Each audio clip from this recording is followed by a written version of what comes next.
If our nation would just be righteous, we could be exalted, right? We could enjoy God's blessings. But this is where often we have a disconnect.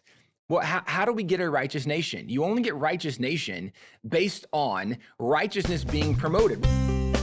Hey everyone, this is Yvette Hampton. Welcome back to the Schoolhouse Rocked podcast. I am back today with Tim Barton, and we're talking about culture and education in our country, this great, once really, really great nation that we live in. And time and time again, I remind myself that just like Queen Esther, God has us here for such a time as this. And so we're going to talk a little bit about that today, not Queen Esther specifically, but about why are we here? What can we do to affect change in the culture and nation around us? But before we get back into it, I want to say thank you to our sponsor, CTC Math. If you guys are looking for a great online math program, go to ctcmath.com. Try them out for free, ctcmath.com. Tim, man, if you guys missed Monday's episode, go back and listen to that, because Tim is a wealth of knowledge and information and wisdom, and it just blows me away to talk to people like you, because I'm like, how do you keep it all in your head? I don't even know. I have to take notes. But we were talking about just how we got to where we are today in our culture. And so much of it has to do with education in our school system and taking the 10 Commandments out, taking God out of schools.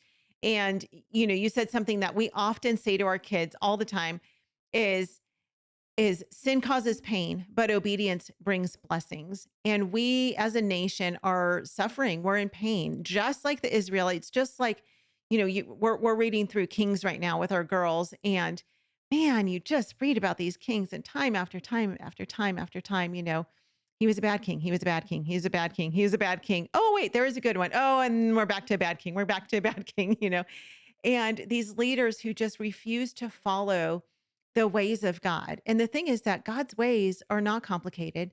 They're not difficult, but they go against our sinful nature as human beings. And so we've done that as a culture. And so how do we, because we discussed, we're homeschool families. And so for the most part, I think we want to stay in our comfortable bubble of church and homeschooling and co-ops and our safe place, right? And it's hard to be in the world and not of the world. And so how do we as Christians and as Christian homeschool parents, without putting our kids in public school and being in the world in that sense, how do we help to affect change in our nation to those who are around us? This is such an important question. It's something that obviously has to be navigated with wisdom and discernment, as well as intentionality, because all of us, we want America to do better. We want America to be better. And if we read the Bible, very clearly, Proverbs tells us that righteousness exalteth a nation, but sin is a reproach to any people. If our nation would just be righteous, we could be exalted, right? We could enjoy God's blessings. But this is where often we have a disconnect. Well, how do we get a righteous nation? You only get righteous nation based on righteousness being promoted. Well, who's going to promote righteousness? It can only be the Christians, because heathens will never promote righteousness. And the more that we disengage, the more that we say, hey, we're just going to stay in our lane, right? We're going to take care of our kids. We're going to take care of our friends and our family, right? We got a garden. We got chickens. We're self-sustaining. We're living off the grid. Like, we're good. We don't even care. The more disengaged we get, the more that there's an opportunity for chaos to abound, the more there's an opportunity for this sin to thrive. The Bible tells us in Proverbs 29:2 that when the righteous rule, the people rejoice. When the wicked rule, the people groan. And here's where, again, there's a disconnect, because so often for the homeschool community, we want to live and let live. Just leave us alone, right? Don't cause me trouble. And that's kind of our thought. But the Bible tells us when the righteous are in authority, people rejoice. When the wicked rule, the people groan. You don't need hearing aids to hear all the groaning that's been happening in the nation, certainly over the last several years. How do we stop the groaning? Well, you have to have righteous leaders. So you need righteous policies, because righteousness exalts a nation. You need righteous leaders. And this can only happen if Christians once again start getting engaged in the process and navigating that, right? Obviously, homeschool families, we are consumed with raising our kids and raising our families. And this is where we need to be discerning and strategic and intentional about how we're navigating this. Because if all of our time is consumed on our family, which I'm not downplaying, spend time with your family. If we never spend time on on where our family's going to have to live in the future, right? If we're not having the foresight to go, if there's not freedom left in this nation, even though my kids might have been raised in this loving, protective bubble, there's not going to be freedom for my grandkids, right? They're not going to have the opportunities that we once had. We have to recognize, we have to be intentional about getting involved in the process. And getting involved in the process is not always as difficult as people make it out to be. We live in a nation that we are saturated by the national story. People that have paid attention on social media, we've heard about some of shootings that have happened recently. We've heard about issues with the border and with the ending of Title 42 and this flow of migrants. And we hear national stories. We hear about what's happening in Washington, D.C., or the lack thereof. When in California, we hear national news. And when we hear national news, it oftentimes has an impact of making us feel a little paralyzed. We're overwhelmed because I can't fix all these. I cannot fix the border problem by myself. I can't fix Washington, D.C. by myself, right? I can't fix what's happening in California and San Francisco. And I can't stop all these trans drag shows by myself. What am I going to do? And this is something I think at times is maybe even part of the the devil's strategy is to make us feel overwhelmed so we don't get engaged and involved in the process. Our organization, we're called WallBuilders, and we take the name from the Bible book of Nehemiah intentionally. Nehemiah was the one that was part of the Babylonian captivity, and then God called him to go rebuild the walls of Jerusalem. And when he went back to rebuild the walls of Jerusalem, people said, man, there's no way you can do that. There's no way this can be done. It's too big. The project's too much. You don't have the resources, the tools. And Nehemiah just said, hey, I'm just calling the whosoever wills, right? Whoever will come live with me inside the city, and then let's work together and let's rebuild the city. They were told it couldn't be done, and in 52 days they rebuilt the city. But part of how they did it becomes important for the strategy. If you read through Nehemiah, you'll see several examples. Like Nehemiah told the priest, he said, hey, you come and set up, and if you can just put some stones up in your own backyard, right behind your house, just put some stones up on the wall. This is an important strategy, because if everybody just said, I'm not going to try to solve the nation, I'm not going to try to solve the whole wall, let me just put some stones up in my backyard. If we just started in our local areas saying, hey, you know what? I go to church and I'm going to encourage my church. Let's pay attention to the local city council race. Let's pay attention to the local school board race, because most school boards, most city councils only have dozens, maybe a couple hundred at times show up for those elections. These are not big things that if we just got involved on the local level, this is again, important strategy. There are churches in every single community, in every single county in the nation. If the local churches just said, we're going to take care of our community, we're going to take care of our county, all of a sudden every community and every county would be taken care of in this nation. And we can turn what appear to be national problems around. Nehemiah rebuilt the wall in 52 days. This can be done at an incredible pace if we're not paralyzed by the breadth of the problem. And I think for a lot of people, they look at the big problem, they go, man, there's too much, I'm overwhelmed by this. Don't think about solving the big problem. If you go back to even Acts, when Jesus told the disciples, right, wait, and when the Holy Spirit comes, says, you'll be my witnesses first in Jerusalem, then Judea, Samaria, the uttermost parts of the earth. Well, Jerusalem was where they were. He said, start where you are, right? This is where you're my witnesses first. And then from here, then we can work our way out. But let's start with where God has planted us first. And this is something that I think if we're not intentional about saying, I'm going to engage myself in the community, our kids are going to grow up in a place where, because Christians haven't been involved for so long in the process, there will be ungodly leaders. There will be a lot of groaning. There'll be ungodly policies. You won't have God's blessing. This is where we have problems because Christians have disengaged.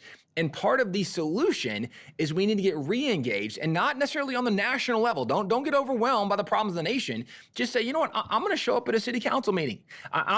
Most people couldn't even tell you who the school board members, who the city council members are in their own community. We have no idea because we've never gotten involved locally. We should start saying, I'm gonna try to make a difference where God has planted me on the local level. I'm gonna try to get my church to get involved locally, because if we got involved locally, and think about it, if you were able to get some of the deacons, some of the elders from your church on the school board, on the city council, maybe would there be some different policies? Might there be more godliness and righteousness right in the midst of COVID, when you had mayors shutting down cities saying churches couldn't meet anymore?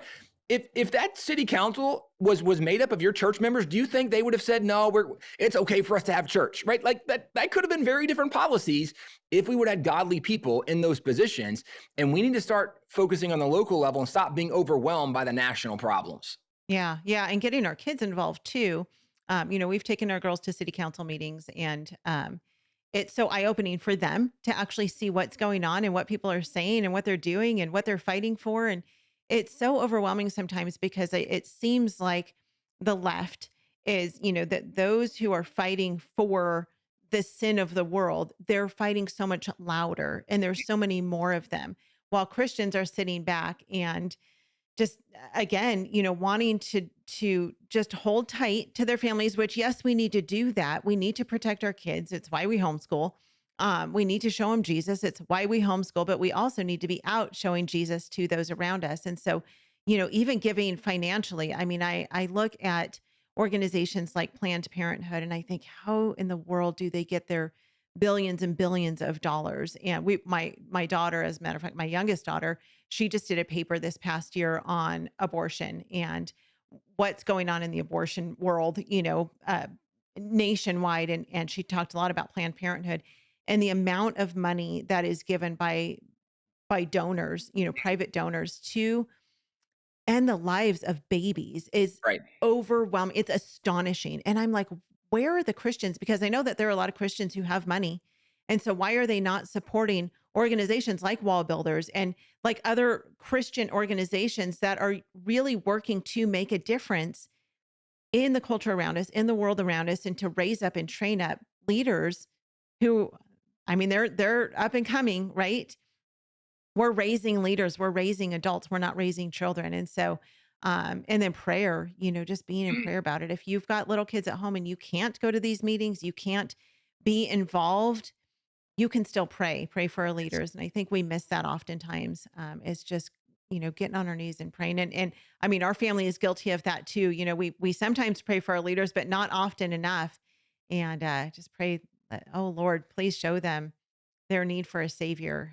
Because imagine, it's so interesting when you sometimes, you'll hear of a celebrity or somebody, with a big name who has surrendered their heart to Christ, and it like it can change so much. And so anyway, let's take a break. We'll be right back. We want to thank all of our sponsors for making this show possible: BJU Press Homeschool, CTC Math, Apologia, and IEW. Without them, we wouldn't be able to do this. Visit the show notes for links to these great companies and thank them for supporting the Schoolhouse Rocked podcast. We are back with Tim.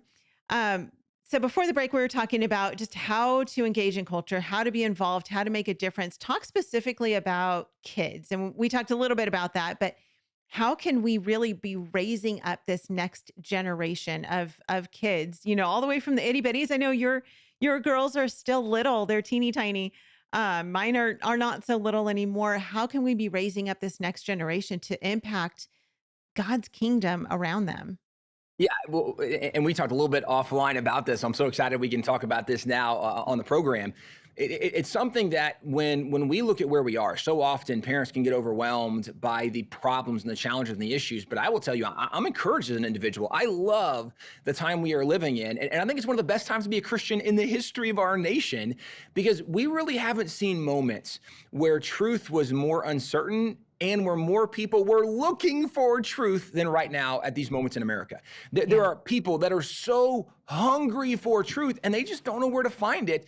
And one of the challenges in culture is you mentioned, right, so often the left, and even, right, I had a mentor growing up who'd say the devil's crowd is loud, that the other side are very loud at times, but they're not often the majority. Usually it's the minority, but they're so loud. Christians often find ourselves at a place that we maybe get intimidated. We don't want to cause trouble. We don't want to stir things up.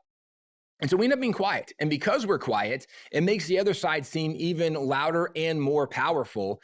And it comes down to, at some point, we have to have the courage to stand up and do the right thing. One of the verses that we've been referencing a lot over the last year or so, it really, really came alive to us during COVID, is Revelation 21:8. It's a verse that when I was growing up, I learned as a kid. There was a song about liars going to hell. And so I learned that song about liars going to hell. Don't be a liar. But it's interesting is it goes to the list of the people that will have their place in the lake which burns with fire and brimstone. The very first group listed, and just to give a little context, it talks about the murderers and the adulterers and the sorcerers and the liars and people who are generally doing very, very bad things. Hmm. The very first group identified on that list, it said the cowardly and the fearful. Now, the Wow. cowardly and the fearful, that's a totally different category because that's not people actively doing the wrong thing. Right. That's people who know what's right and who aren't standing up for what's right. It's a little bit like James 4:17, where it says, to him who knows the good he ought to do and does it not, to him it is sin. If you know there's something good you should be doing, you don't do it, that's sinful because you know you should have been doing the right thing. This is the culture we are living in. And unfortunately, there are so many Christians who know the truth, but they would rather not ruffle feathers, right? They maybe for some of them, they're like, man, I can't risk it with my job. It's, me providing for my family is too important. The problem is when you have the majority of the nation that's cowering, that they're afraid of being canceled, they're afraid of being fired, they're afraid of offending somebody, right? They're afraid of losing friends, or whatever the backlash is they think. If we don't have the courage to stand up for truth, then we will not stop this onslaught of evil, this onslaught of lies, which is what we're seeing happen in our culture and nation. But this is why I think that there's never been a greater time to be a Christian in America than right now, because people are actively looking for truth and they're not finding it. But this is where there's an opportunity for us as we're raising our kids. One of the things we want to be intentional about with our children, with the rising generation, is to tell them more stories like Daniel and Shadrach and Meshach and Abednego, right? The people that in those moments, I mean, you mentioned Esther, right? Early on, as we were having this conversation, Yeah. the people that in those defining moments, man, they could have just kept their mouth shut, they, not gotten in trouble, right? I mean, Daniel could have said, hey, I still believe in God, but God understands. And so I don't want to cause any trouble. All right. I don't want to cross the king. And no. Daniel still 3 times a day in front of his window so people could see him. He Yep. wasn't going to back down, right? I mean, Shadrach, Meshach, and Abednego in front of everybody. They're like, nope, we ain't going to do it. Yep. That's people of courage. And this is where we need to be intentional about not only giving our kids the truth, but then encouraging them to have the backbone and the courage to stand up for truth. Obviously, everything we want to do it in the love of Jesus. Jesus spoke the truth in love, but he always spoke the truth. And we want to make sure that we are even setting the example as parents, that we have the courage to speak the truth, even when it's in love, knowing at times we might face backlash. And obviously, right, for us too, we both know this firsthand. As we take some of the positions we take, we deal with backlash from people commenting and posting and confrontations at times at these public forums. We deal with this firsthand, but that's not something that should deter us. Jesus told all his followers, he said, they persecuted me, they're going to persecute you too. In Yeah. the Beatitudes, he said, blessed are you when you are persecuted for righteousness' sake. We don't want to raise kids in a bubble and tell them, right, don't cause trouble. We don't want you to be persecuted. No, at sometimes we need to say, hey, man, this is a great thing. When you stand up for truth and righteousness and there's pushback, that is a godly place to be, and God will honor and reward you taking a stand, in addition to the fact that cowardice literally is on the list of things that were the people that are going to be in the lake of fire and brimstone at the very end, right? The second death, second judgment, Revelation 21. That's not a place we want to be. We want to make sure we're promoting our kids to have the courage, but not just have courage and be obnoxious, to have courage to speak the truth in love, which also part of why we homeschool. We want to make sure that our kids know the truth. We live in a culture, right, that they don't even know male and female anymore, right? They're so confused on the basic issues. We want to make sure our kids know truth. And part of helping our kids know truth, and again, we talked about this a little bit offline, we need to make sure that our kids don't just know what's true, but understand why it's true, have the apologetics, because they're going to go to church Yeah. with kids who are going to say, well, I just kind of feel I'm a guy, but I feel like a girl right now. They need to know what is true and why it is true so they can even help some of their peers, some of their friends, some of the people maybe they play sports with, they go to church with, right? Whatever, youth group, whatever the situation is, they're going to be around people that are growing up in this worldly culture, right? This Egyptian, Babylonian, whatever kind of nation we want to ascribe it to from the Bible stance. They're going to grow up in that culture. And we want to make sure that not only we've given them the truth, that we've encouraged them to have the courage to speak the truth, but to have the apologetics and discernment to know why this is right and how to help guide and lead even some of their friends in that conversation, that search for truth. It's a great time to be a Christian. We just want to make sure we are intentional about how we raise our kids to engage in this culture. I love that so much. And what a responsibility we have to be that example for our kids, because we can sit and we can read about, Daniel and Esther and Shadrach, Meshach, and Abednego. As a matter of fact, it's so funny. I saw a meme. It was in May. It was back in May, and it was on May 4th specifically. And it said, did you see this one? It said, "May the fourth be with you." Yes. It was so funny. And it had a picture of Shadrach, Meshach, and Abednego. And then it had Jesus in the fire with them. And I thought, yes, may the fourth be with you. And really that's the picture that we should have of us, because we are in the fire right now. And God is with us. If we are obeying him and we are doing the things that he's called us to do, he is going to be with us. He is going to strengthen us. And you know what? If we get burned, we get burned. Just like Shadrach, Meshach, and Abednego. They're like, if we die, we die. Just like Esther. If I die, I die. And I don't say that flippantly. I mean, like, truly, if we are following God's plan, our days are numbered anyway. But do what we came here to do. Do what God sent us here to do, and be that example to our kids, because our kids cannot be strong. They cannot stand strong. They cannot put on the full armor of God unless we put it on ourselves first. And then as we're raising our kids and homeschooling them, we're putting that armor on them piece by piece, a little bit at a time. We've got our armor on, and we're just placing that armor on them a little bit at a time, so that when they go out into the world, they can stand strong and they can fight this battle. Because it's one of the things that still astounds me is that people will say, oh, our kids need to be missionaries in the public schools. Okay, you want them to fight a battle that adults are having a hard time fighting? These kids aren't prepared for this battle. It's our job to prepare them, but we have to do that by setting that example. So what a great reminder, Tim. Thank you so much. This is such a great conversation. And so we have more. We'll be back tomorrow. We're going to talk more about this. Tim, thank you so much. You guys can find out more about Tim and his ministry at WallBuilders.com. Thank you for being with us this afternoon. If you guys haven't checked out our new swag, go to our website, schoolhouserocked.com. Everything we have is on that website. Make sure you're signed up for our newsletter as well. And just pray for us. Pray for us as we are on the front lines of this battle with you and helping to train you, just as those, who've gone before us are helping to train us on how to train up our kids. It's all about training. It's all about being ready for this battle that we're in. So thank you for being with us. We'll see you back here tomorrow. Bye. A mom said to me one time, "Aren't you worried about sheltering your children?" And I said to her, we care more about sheltering tomato plants in the culture right now than we do about our precious children. And so if someone wants to accuse me of sheltering my children, my answer is always absolutely yes.